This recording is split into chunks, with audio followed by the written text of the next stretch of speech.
Hey guys, it's Lado again, coming back at you with another audio commentary.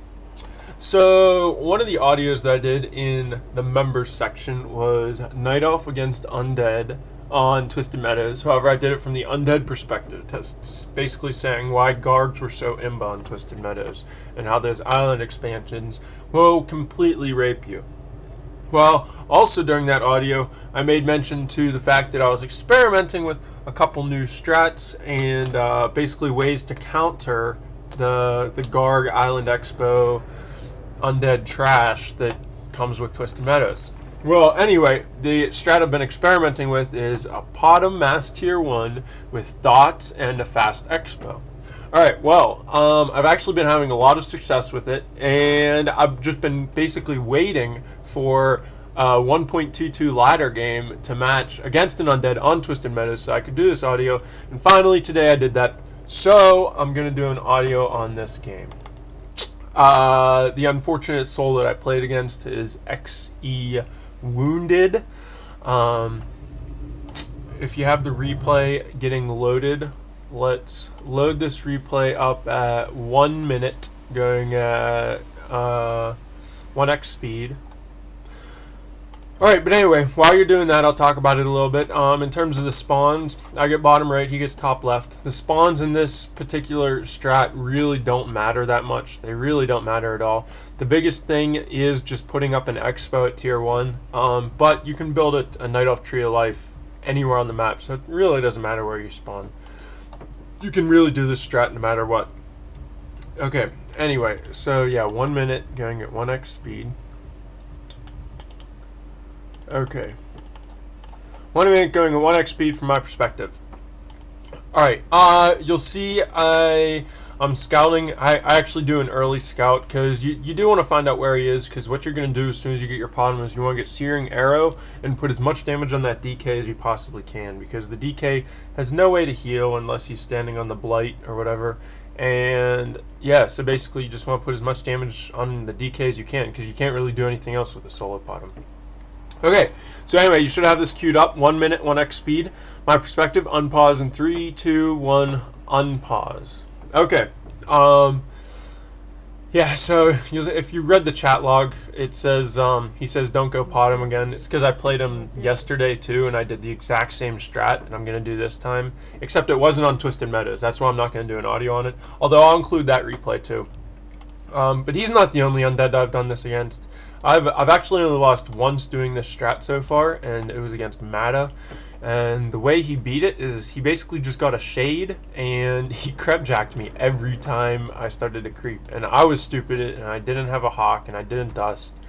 But yeah, so that's how I ended up losing. It was a dumb mistake. But that's really the only time so far that I've lost doing this strat. And it's pretty strong. So if any undeads out there want to play against me, feel free to PM me, and I'll be happy to try this out against you, because I really like it and I'd like some practice doing it, and the more practice you have doing a strat, the better it's going to work, especially whenever they know it's coming. And it's kind of funny because this guy knew what I was going to do, and I still ended up beating him, because as I said, I actually did this the day before. So but anyway, yeah, you'll see scouts with the ghoul. Of course, you always get Searing Arrow first on the potm, and that's so you can put as much damage on that DK as possible.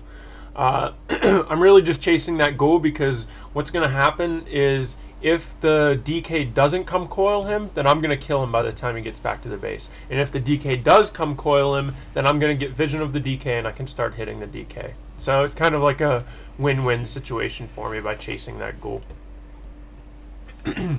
You'll see he goes Unholy first. He's doing some pro pathing, even though it doesn't really do much of anything. But, yeah. So, there's not really much to talk about in the beginning of the game. He's doing a standard ghoul tech to gargs. I think he actually goes late fiends. You'll see in terms of the way my base is set up, it's just a really tight, compact base. The reason it's like that is because a lot of undead players, they'll come and they'll coil harass your wisps, and what you can do if your base is really tight like that, you can keep running it through all those little little nooks and crannies in your base, and those trees are going to put so much damage on the DK, and you can just keep using your wells to heal your wisps. So that's why my base is all tight and compact like that, with the wells around the tree. Another reason that's like that is because if they do ghoul rush you, you can't actually be susceptible to a ghoul rush even though you're massing tier 1, because you don't have that first hunt out for a while. And they can actually come with like 6, 7, 8 ghouls before you even have a hunt out. So you kind of have to, you know, buy yourself some time until you have 3 hunts out, and then you can fight them.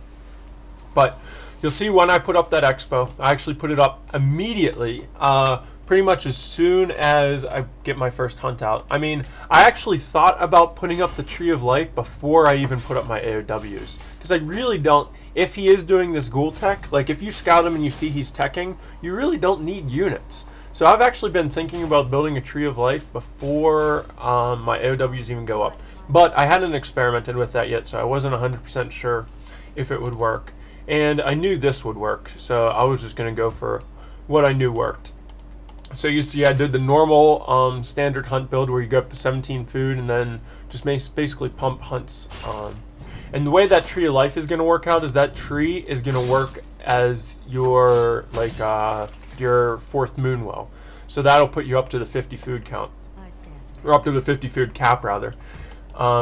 Also, another thing you'll see what he did is he actually knew I was doing this, but you'll see, I should have commented on it earlier, but he actually ran his DK right down by all those trees because he knew I was going to expo along that side. Well, I could have either done that side or the right side. You'll see I have the wisp on the right side. And I was contemplating which one to do, but what he actually did is with his Death Knight, he ran all the way along that bottom strip of trees to see if he could find that wisp. But luckily I had it way over by the observatory lab. So since I saw him do that, I decided to build the tree on the bottom because I didn't think he would go back and look there. I thought he would run along the right side of the trees and look for a tree there, but he didn't. So, but anyway, he found it, but like I said, it really doesn't matter if he finds it because you're massing tier 1. Now once you do have those 3 hunts out, you want to go harass him. You either want to go find him creeping and try and kill ghouls, or you want to go try and kill acolytes. Unfortunately, his base build is actually pretty good, and I don't think I kill an acolyte. I really don't do anything by pushing there. He does a good job of defending that. But as I said, with that potm, there's really nothing else that you can do except kind of harass him and try and put as much damage on him as you can. Now, in terms of the number of hunts you want to get, because some people are going to try and mass ghouls against you when you do this, but what you do is you just basically make enough hunts to counter the ghouls, but once you have that number of hunts, you want to switch to archers, because archers are better against fiends and they're better against gargs.